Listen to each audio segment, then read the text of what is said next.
Exit poll പൂർണ്ണമായും വിശ്വസിക്കാൻ പറ്റുന്നതല്ല. 2004 തെരഞ്ഞെടുപ്പിൽ സ്വാഭാവികമായും AB വാജ്പേയിയുടെ ഒരു തുടർ ഗവൺമെൻറ് ഉണ്ടാകുമെന്ന് അതിശക്തമായ ഒരു പ്രചരണം നമ്മുടെ നാട്ടിലുണ്ടായിരുന്നു. എക്സിറ്റ് പോളും ആ ദിശയിൽ പ്രചരിപ്പിച്ചു. പക്ഷേ തെരഞ്ഞെടുപ്പിന് ശേഷം ഒന്നാം UPA ഗവൺമെൻറ് അധികാരത്തിൽ വന്നത് നമ്മൾ കണ്ടതാണ്. 2014 2019 തെരഞ്ഞെടുപ്പിൽ BJPക്ക് അനുകൂലമായൊരു വികാരം ഉണ്ടായിരുന്നു. പ്രത്യേകിച്ച് മോഡിക്ക് അനുകൂലമായിട്ടുള്ളൊരു തരംഗം ഉണ്ടായിരുന്നു. ആ തരംഗം ഈ തെരഞ്ഞെടുപ്പിലില്ല. ഇല്ലെന്ന് മാത്രമല്ല, തണുത്ത പ്രതികരണമായിരുന്നു പല സ്ഥലത്തും ഉണ്ടായിരുന്നത്. ഈ കഴിഞ്ഞ 5 വർഷം ഏറ്റവും ശക്തമായിട്ടുള്ള പ്രക്ഷോഭത്തിൻ്റെ കാലഘട്ടം കൂടിയായിരുന്നു.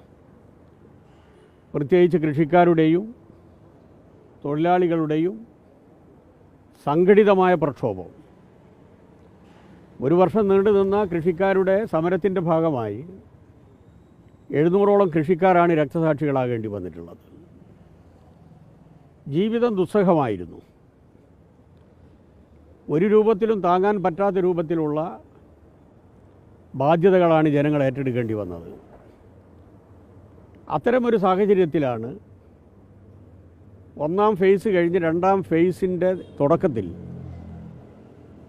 ഏറ്റവും നികൃഷ്ടമായ രൂപത്തിൽ മതന്യൂനപക്ഷങ്ങൾക്കെതിരായി, പ്രത്യേകിച്ച് മുസ്ലിംസിനെതിരായി ശക്തമായിട്ടുള്ള വിഷലിപ്തമായിട്ടുള്ള പ്രചരണം പ്രധാനമന്ത്രി അഴിച്ചുവിട്ടത്. യഥാർത്ഥത്തിൽ ഒരു വർഗീയ കലാപത്തിലേക്ക് നമ്മുടെ രാജ്യം നീങ്ങുമോ എന്ന സംശയം പോലും ഉണ്ടായിരുന്നു.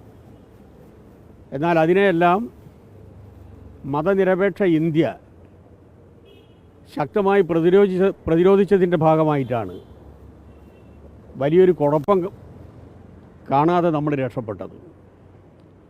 മറ്റൊരു ഭാഗത്താണെങ്കിൽ ഹിന്ദുത്വ ഏകീകരണത്തിന് വേണ്ടി എല്ലാ വഴിവിട്ട മാർഗങ്ങളും സ്വീകരിച്ചു. രാമജന്മഭൂമി പ്രശ്നം ഏറ്റവും സജീവമായി കൊണ്ടുവന്നത് ഈ ഘട്ടത്തിലാണ്. അമ്പലം പണിതതിൻ്റെ പേരിൽ വോട്ട് അടക്കം ചോദിച്ചു. എക്സിറ്റ് പോൾ എന്ത് പറഞ്ഞു കഴിഞ്ഞാലും BJPക്ക് കേവല ഭൂരിപക്ഷം കിട്ടുമെന്ന് തോന്നുന്നില്ല. എക്സിറ്റ് പോളുകളിൽ തന്നെ 201 ഇന്ത്യ മുന്നണിക്ക് പറയുന്നുണ്ട്. 201 വരെ. ഇന്ത്യ മുന്നണി തന്നെ അവകാശപ്പെട്ടത് 295 ഗാഡ്ഗെ. അപ്പോൾ സ്വാഭാവികമായും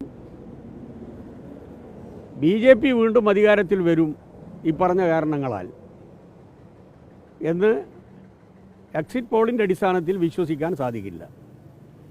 ഇന്ത്യ രാജ്യത്ത് ആദ്യത്തെ സംസ്ഥാനമായിരിക്കും എല്ലാ സീറ്റും ഇന്ത്യ മുന്നണിക്ക് സംഭാവന ചെയ്യുന്ന കേരളം. അക്കാര്യത്തിൽ യാതൊരു സംശയവും ഉണ്ടാകില്ല. ഈ കേരളമായിരിക്കും അതിന് ഒരു മാതൃക. അതിൽ LDFൻ്റെ പങ്കാളിത്തം എന്താണ്, UDFൻ്റെ പങ്കാളിത്തം എന്താണ് എന്നുള്ളതിനെ സംബന്ധിച്ച് 4-ാം തീയതി നമുക്ക് മനസ്സിലാക്കാൻ സാധിക്കും. എന്നാൽ ഒരു കാര്യം പറയാം, കണ്ണഞ്ചിപ്പിക്കുന്ന വിജയം LDFന് അനുകൂലമായിട്ടുണ്ടാവും. എന്നാൽ LDFൻ്റെ വിജയത്തെ മുന്നിൽ കണ്ടുകൊണ്ട് എല്ലാ വഴിവിട്ട മാർഗങ്ങളും UDF സ്വീകരിച്ചിട്ടുണ്ട്.